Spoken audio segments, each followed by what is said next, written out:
하나님 아버지, 주님 앞에 우리의 마음과 중심을 담아 이 아침 예배하러 나왔습니다. 주님 찬송하며 주님 말씀 생각하며 가슴으로 깨닫기를 원하오니 주님께서 은혜를 베풀어 주시옵소서. 한 말씀 한 말씀의 작은 주님 말씀의 메시지에 우리의 마음과 귀를 기울이게 하시고 주님의 전능하심과 영광스러움 앞에 낮고 천한 자의 우리 존재 자체를 인정하게 하시고 주님의 은혜를 간절히 구하게 하시며 은혜를 소망하는 자에게 베풀어 주시기를 원하오니 이 아침 주님의 말씀으로 말미암아 풍성한 은혜가 있는 시간 되게 하여 주시옵소서. 우리 구주 예수 그리스도의 이름으로 기도합니다. 아멘. 마태복음 8장에 이어 9장에서도 계속해서 주님의 기적이 나타납니다. 그것은 하나님께 나아가는 사람이라면 누구나 주님의 도움을 받을 수 있으며 동시에 이 기적을 행하신 분은 긍휼이 풍성하신 전능하신 하나님이심을 가르쳐 주고 있기 때문입니다. 8장 마지막에 가다라 지방 사람들이 주님이 떠나기를 구했습니다. 그래서 주님은 다시 배에 오르셨고 이제 가버나움에 들어가셨습니다. 가버나움에 들어가신 후 처음 일으키신 사건은 중풍병자를 고치신 일입니다. 주님은 이 사역을 통해서 자신이 하나님이심을 증거하십니다. 여기에는 특별히 중풍병자 걸린 당사자 외에 그의 친구들이 나오는데요. 그의 친구들이 중풍병자 당사자인 그 친구를 메고 주님께 다가가죠. 그리고 대조적으로 서기관들과 무리들이 나옵니다. 주님이 중풍병자를 고쳐주신 이 기적이 단순히 중풍병이라고 하는 이 병 내용 자체에 초점이 있지만 그거 외에도 중풍병자의 친구들의 믿음을 보시고 이 중풍병자를 고쳐주시고 그리고 이 상황을 놓고 서기관들을 책망하시는 내용들을 보게 될 때 우리는 주님께서 병을 고치실 뿐만 아니라 그 외에 일어나는 친구들의 믿음과 이 서기관들 그리고 무리들을 통하여 하시고자 하시는 말씀이 있음을 보게 되는 것입니다. 몇 가지 교훈을 살펴보겠습니다. 첫째로 중풍병자를 그리스도께 데려온 친구들의 믿음이 우리에게 귀감을 줍니다. 중풍병은 신경들이 해체되면서 고통이 수반될 뿐만 아니라 몸을 마비시키는 병입니다. 이 병에 걸리면 꼼짝없이 침상에 누워 있게 되죠. 그렇기 때문에 여기에서 평행본문에 보면 친구 4사람이 그를 침상 위에 눕혀놓고 왔다고 얘기하고 있습니다. 9절 보면 예수께서 9절이 아니라 9장 1절 보면 예수께서 배에 오르사 건너가 본 동네에 이르시니 2절에 침상에 누운 중풍병자를 사람들이 데리고 오거늘 예수께서 저희의 믿음을 보시고 중풍병자에게 이르시되 수자야 안심하라 내 죄사함을 받았느니라. 이들 친구들의 믿음은 굉장히 강하고 적극적인 믿음이었습니다. 자신의 친구가 중풍병에 걸려 아무것도 할 수 없을 때 이 병을 해결할 수 있는 유일한 길이 주님, 예수님께 있음을 이들은 믿었기 때문입니다. 보통 사람이 어려움에 처하면 그래 이 방법이 있을 거야 라고 생각이 들지만 실천하지 않는 경우가 다반사인데요. 실천하는 데까지는 확고한 근거와 믿음에 찬 확신에 찬 의지가 필요하기 때문입니다. 그런데 이 친구들을 보십시오. 친구들이 병으로 누워있는 병자의 침상을 직접 들고 거리를 나섰습니다. 그 침상을 가지고 예수님이 계신 많은 무리들 앞까지 갔습니다. 인파를 뚫어서 주님께 나아가고자 한 것이죠. 그런데 그 문 앞에서 들어설 자리가 없게 되자 친구들은 포기하지 않고 중풍병에 걸려있는 누워있는 친구를 침상채로 메어서 지붕을 뜯어서 구멍을 내서 거기에 더하여 상을 달아내려서 예수님께 데리고 간 것입니다.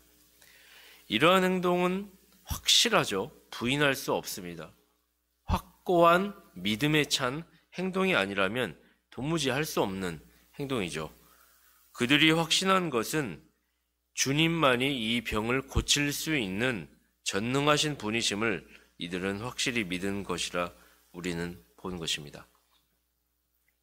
우리는 믿음이란 무엇인가라는 여러 가지 정의를 내릴 수 있지만 빼놓을 수 없는 한 가지 정의가 있다면 그것은 확신으로부터 비롯된 적극성일 것입니다. 이 친구들은 말로서만이 아니라 행동으로 자신의 믿음을 증거한 것입니다. 그러면 우리는 여기서 또 한 가지 의문이 드는데요. 본문에 보면 주님께서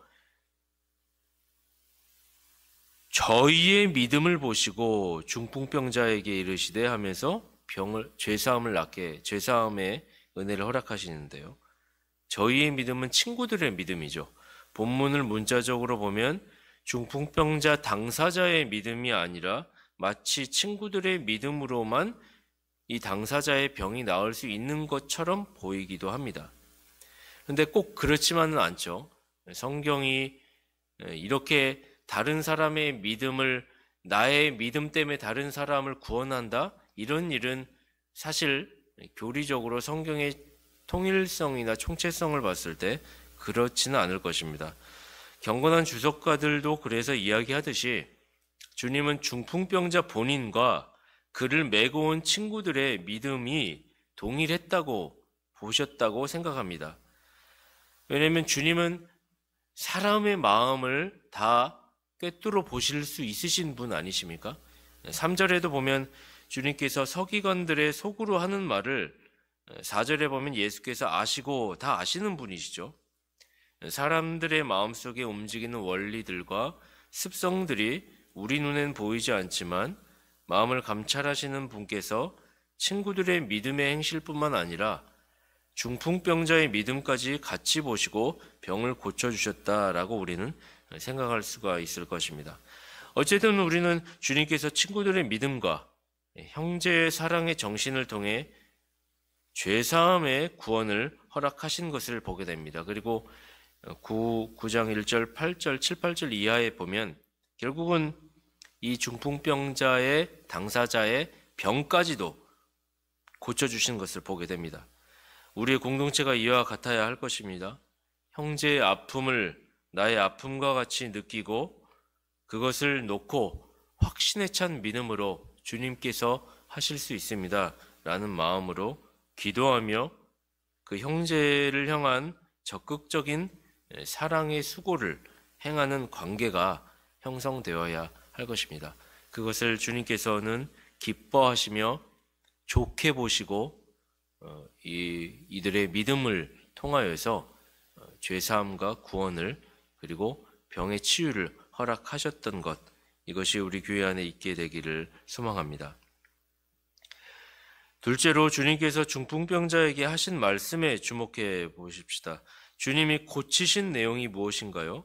2절에 보면 침상에 누운 중풍병자를 사람들이 데리고 오거늘 예수께서 저희의 믿음을 보시고 중풍병자에게 이르시되 소자야 안심하라 내 죄사함을 받았느니라.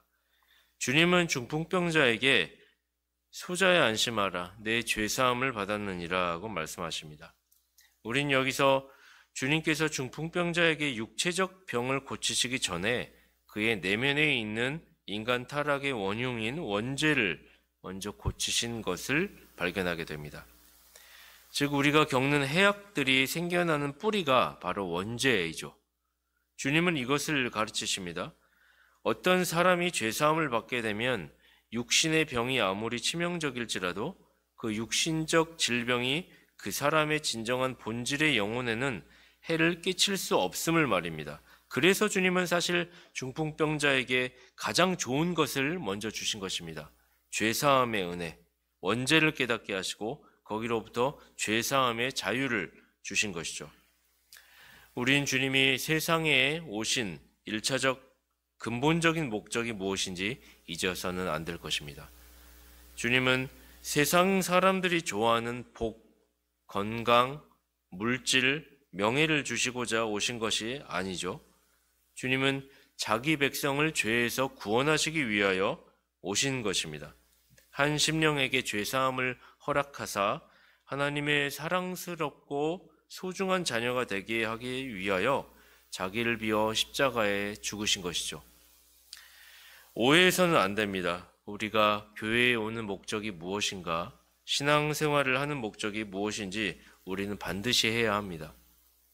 교회에서 자기 삶의 질을 높이고 향상시킬 무언가가 있어서 오는 분이 있다면 그것은 큰 과오이죠.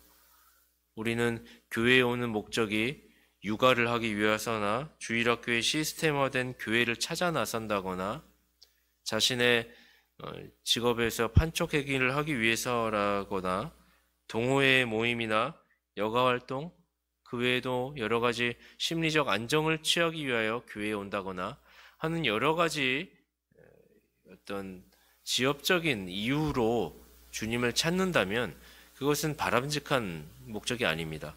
주님을 찾는 제 근본적인 일된 목적은 주님께서 죄에서 구원하시기 위하여 오셨다라고 하는 사실을 알고 그 앞에 우리가 우리 자신의 현존을 바라보고 깨닫고 죄인임을 인정하고 나아갈 때 그 외에 부가적으로 주님께서 주시는 세상으로부터의 결핍 또한 해결될 수 있음을 우리는 바라보아야 할 것입니다. 셋째로 주님께서 중풍병자와 친구들만을 위해 그들에게 죄사함의 은혜를 선포한 것이 아니라 그 자리에 있던 서기관들과 무리들에게도 깨우침을 주시고 싶으셨습니다. 3절 4절 보면 어떤 서기관들이 속으로 이르되 이 사람이 참남하도다. 예수께서 그 생각을 아시고 가라사대 너희가 어찌하여 마음에 악한 생각을 하느냐. 그들은 마음속으로 은밀하게 주님에 대하여 그가 이 사람이 참남하도다. 그가 신성모독을 한다고 생각했습니다. 주님은 처음부터 그것을 알고 계셨죠. 주석가 매튜 풀에 의하면 주님은 어쩌면 그 자리에 있던 서기관들과 바리새인들에게 무엇인가 말할 기회를 주시기 위해 치유의 사건을 시작하신 것으로 볼 수도 있겠다고 말합니다. 그런 것 같습니다. 8장에서도 중풍병이 똑같이 나오지 않습니까? 근데 구태여 9장에 또 중풍병을 또 똑같은 사건을 놓은 이유가 있다면 병 고치시는 하나님이 전능하신 분이심을 말하기도 하지만 그 외에 그 자리에 있었던 그 상황들 그리고 그 자리에서 깨우쳐야 할 그와 같은 형식적인 무리들 그리고 중풍병자 친구들의 믿음 그 외에 대한 초점 또한 우리가 가질 수 있음을 알게 되는 것이죠. 그 자리에 있던 서기관들과 그리고 무리들 그들은 주님이 신성모독한다고 생각했습니다. 그들은 입술로 표현하지 않고 속으로 생각했는데요. 그러나 주님은 그들의 생각을 아시고 그들의 죄악을 들춰내셨습니다. 주님이 그들을 부끄럽도록 그들의 죄악을 들춰내신 이유는 그들이 주님이 신성모독한다고 여겼던 것이 그들 서기관들만의 생각이 아니라 거기에 있는 모든 유대인들의 마음을 대변하는 것이었기 때문에 주님께서 공개적으로 이 상황을 들춰내신 것입니다. 모든 유대인들은 한결같이 죄사함의 권세는 오직 사람이 할 수 없는 것이다. 하나님만이 하실 수 있는 일이라 여겼죠. 그런데 이 유대 젊은 남자가 중풍병자에게 죄사함을 베풀고 있으니 사람 아니야? 이 사람? 당신 사람 아니야? 근데 어떻게 당신이 하나님의 행세를 하는가? 신성모독이라고 여겼던 것입니다. 즉 이들은 그리스도께서 그렇게 율법에서 예언되었던 예표되었던 그 믿음의 산 당사자였음을 믿지 않았던 것, 이분이 하나님의 아들임을 하나님이심을 믿지 않았던 것을 말하고 있는 것이죠.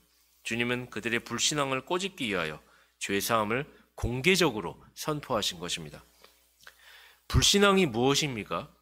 불신앙은 유대인들, 교회 안에 있는 자들인데도 예수님이 실제 살아계신 하나님이심을 마음으로 와닿지 않으면 그것이 불신앙이 될 수 있을 것입니다.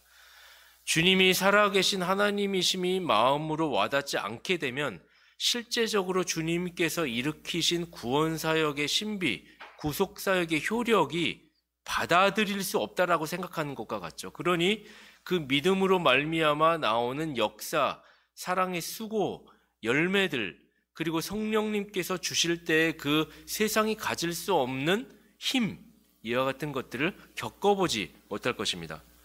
그리스도의 신성을 부인하는 것은 구속사역 전체를 부인하는 것이죠. 예수님이 하나님이 아니시면 십자가의 죽음이 헛된 것이죠. 예수님이 하나님이 아니시면 부활은 꾸며낸 이야기일 뿐일 것입니다. 고린도전서 15장에서 말한 것처럼 말이죠. 예수님이 하나님이 아니시면 부활은 가장 거짓된 말이고 속이는 말이고 가장 그 부활을 믿는 사람은 미련한 사람이 되는 것입니다. 재림은 소설과 같고 세상의 끝은 허무하게 될 것입니다. 그리고 예수님이 하나님이 아니시면 영광의 나라, 내세의 소망은 가장 미련한 일이 되는 것이죠. 주님이 하나님이심을 우리는 어떻게 알 수 있습니까? 성경을 펴고 교회 안에 있으면서 하나님이심을, 세상 사람들이야 예수님이 하나님이심을 믿지 않는다라고 했을 때 일단은 제쳐놓고요. 어쩔 수 없으니까 말입니다. 복음을 전하기 전에는. 그러나 교회 안에 있으면서 왜 신앙생활이 원활하고 하나님 앞에서 순종하며 그리고 세상이 주는 기대가 아니라 하나님으로부터 말미암는 기대감으로 가슴이 벅차고 영광스러움 앞에 자기를 부인할 수 있는 것인데 그렇지 못하는가? 그것은 예수님의 신성에 대한 의심, 실제로 믿어지지 않는 믿음이 적은, 믿음이 없는 상황 때문에 그런 것이죠. 그런데 우리가 하나님이심을 어떻게 알 수 있는 것입니까? 교회 안에서 신앙이 연약하거나 아직 믿음이 가지 않는 자들에게 우리가 해야 할 것은 그러면 성경을 적극적이고 진실하게 정직하게 읽어보려고 노력을 했느냐라는 질문을 먼저 던져봐야 하는 것입니다. 하나하나 성경을 읽어보면서 대조해보면서 역사적이고 문법적이고 신학적인 그 점검을 해보고 그런 마음의 태도를 가지는 것이냐를 물어보는 것입니다. 성경이 증거해주는 바 구약에서부터 신약까지 읽어온 자라면 성경의 예언과 예표가 한 분 성자 하나님의 성육신으로 시작되어 십자가에서 성취된 것을 읽게 되며 이것이 저자 수십 명의 저자가 각자 다른 시대에 이야기했던 내용들이 어떻게 역사 가운데 세계사도 증명하고 있는 한 일치된 지점에서 만나게 되는가, 이것에 대하여 합리적인 의심을 가지고 도대체 이것이 무엇인지 궁금해하며 주님께 이 사실에 대해 알려달라고 기도하고 의탁해야 하는 것이죠. 그랬을 때 성령님께서 깨달음을 주신다는 것입니다.